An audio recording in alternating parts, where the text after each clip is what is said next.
dihina orang. Dan setiap saat itu terjadi, orang melihat anak saya dengan rasa kesian, saya kembali mengutuki diri sendiri. Saya setiap hari bekerja dan saya benci dengan musim liburan, sebab akan membuat saya tidak sibuk, tidak menyibukkan pikiran dengan pekerjaan, dan membuat saya harus sering-sering melihat anak saya tersebut. Bilang anak saya sering WhatsApp saya, sering kirim SMS waktu itu ya. Dia bilang, mama jangan lupa makan. Mama udah makan hari ini. Anak saya baik sekali Ustazah, tapi saya tak henti-henti membencinya. Dia bilang sampai satu hari, beberapa hari yang lalu, saya pulang seperti biasa. Ustazah jangan salah, dia bilang, saya sholat nggak pernah tinggal. Ustazah jangan salah, saya pergi haji, saya pergi umroh, saya pergi majelis ta'lim, dan saya juga jadi pasien psikolog juga, jadi klien psikolog. Saya juga pasien psikiater. Saya datang ke berbagai macam seminar, saya datang kepada orang-orang yang saya pikir bisa meringankan beban hati saya. Dia bilang, tapi itu semuanya tidak ada, atau belum, tepatnya belum ada yang berhasil buat saya. Dia bilang sampai satu hari saya pulang di larut malam, habis kerja sengaja, tar deh tunggu biar nggak macet, saya pulang malam hari. Dan juga tunggu biar anak saya tuh kayak udah tidur gitu, jadi saya nggak harus lama-lama ngobrol sama anak saya. Dia bilang saya masuk, ada paketan di kamar, di rumah, di apartemen mereka. Saya liatin dari teman saya biarin aja. Saya buka, isinya buku Bidadari Bumi, Halimah Lidrus. Siapa nih, nggak terkenal. Dia bilang, saya pun pergi nemuin anak saya, secium keningnya, kayaknya dia udah tidur atau nggak tidur, saya nggak tahu. Dia bilang, habis itu saya keluar, saya cari makanan, saya makan sedikit dari kulkas, kemudian saya pergi mandi, saya sholat isya. Habis itu saya buka televisi, nggak ada yang menarik. Saya buka bacaan-bacaan apaan, nggak ada yang menarik. Saya kemudian keingetan, buku yang tadi apa tuh? Saya pun mulai membacanya. Dia bilang halaman 1, 2, 3, sampai dicerita wanita di bis. Mungkin kalau teman-teman pernah baca buku Bidadari Bumi, tahu cerita tersebut. Saya menceritakan tentang seorang perempuan yang naik bis barengan sama saya. Kami hanya berdua, jadi saya ketinggalan bis. Akhirnya saya waktu itu ada tugas ngajar di Darul Faqih, memberi kajian daurah buat ibu-ibu di Daruzara di Tarim, Hadramaut, Yaman. Saya ketinggalan bis.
bentur berkali-kali teman-teman. Dan dia senyum lebar dengan dia bilang, alhamdulillah, makasih ya Allah, makasih ya Allah, engkau begitu baik pada hambamu. Saya tanya dia, kef halak Hubabah, bagaimana kabarmu Hubabah? Dan dia bilang, alhamdulillah, alhamdulillah, alhamdulillah, Rabbuna Karim, Allah Tuhan kita baik banget ya nak ya. Saya heran, dia nggak bilang ya udah sabar ya nak, nggak apa-apa kok misalnya gitu, enggak. Dia bilang, alhamdulillah, Rabbuna Karim, Tuhan kita baik banget ya nak ya. Saya bilang, baik gimana menurutmu? Dia bilang, nak, kamu nggak pernah baca hadisnya Nabi, innallaha idza ahabba abdan ibtalah. Allah apabila cinta kepada seorang hamba, Allah menguji hamba tersebut, dibuat sakit hamba tersebut, dibuat susah hamba tersebut, karena Allah sangat mencintainya. Kita barusan dicinta sama Allah, makanya Allah ngasih kita sakit kayak gitu tadi. Alhamdulillah, makasih ya Allah, makasih ya Allah.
Sesuatu yang tak pernah saya pikirkan akan saya lakukan seumur hidup saya. Saya syukur. Saya sampaikan kepada Allah, ya Allah, terima kasih masih Engkau sisakan iman dalam hati saya. Terima kasih ya Allah, masih Engkau sisakan anak untuk saya. Terima kasih ya Allah, masih masih Engkau biarkan saya sholat menghadap kepadamu. Meski seburuk ini pemikiran saya tentang-Mu selama ini, ya Allah, terima kasih.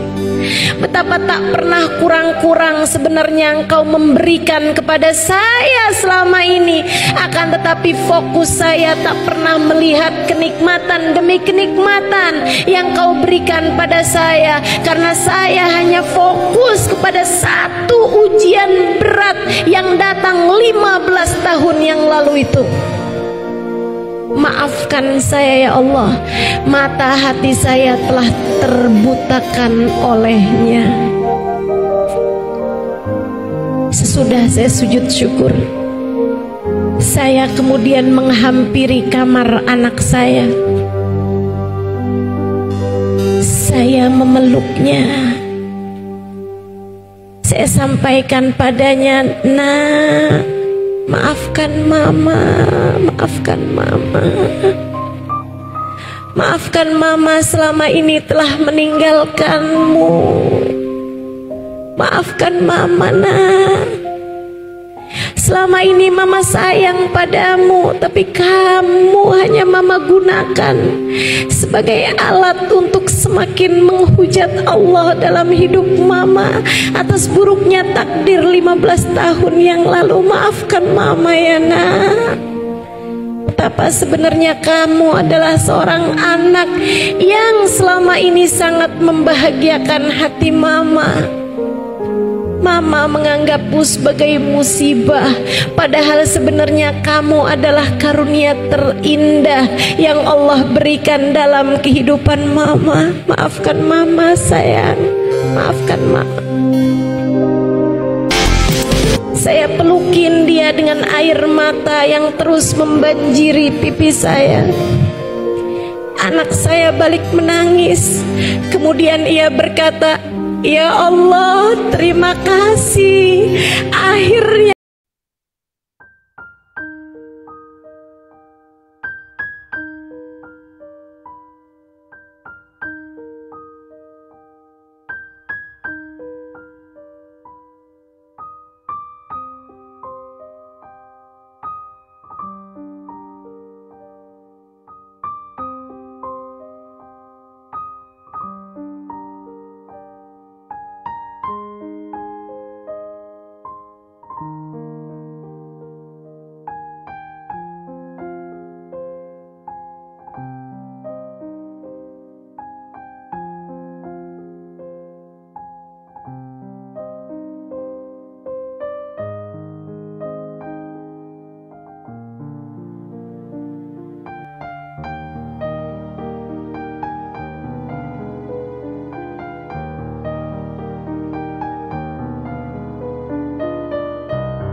mau bahagia, mau merasakan manisnya iman, gampang. Nabi Muhammad telah memberitahukan caranya. Man radhiya billahi robba, ridholah dengan apapun yang datang dalam kehidupanmu. Ingat teman-teman saudara sekalian, tak ada siapapun punya kehidupan yang ideal. Hidup di dunia ini tak pernah ideal untuk siapapun. Kalau nggak diuji sama keluarga, nanti diuji sama suami. Suami baik, ujiannya datang dari mertua. Mertua baik, ujiannya datang dari ipar. Ipar semua orang baik, ujiannya datang dari kemiskinan. Kemiskinan nggak juga, ujiannya datang dari sakit. Semua orang pasti diuji, karena memang dunia ini bukan tempat sebagai kita kembali. Dunia hanyalah persinggahan, semoga menuju surga.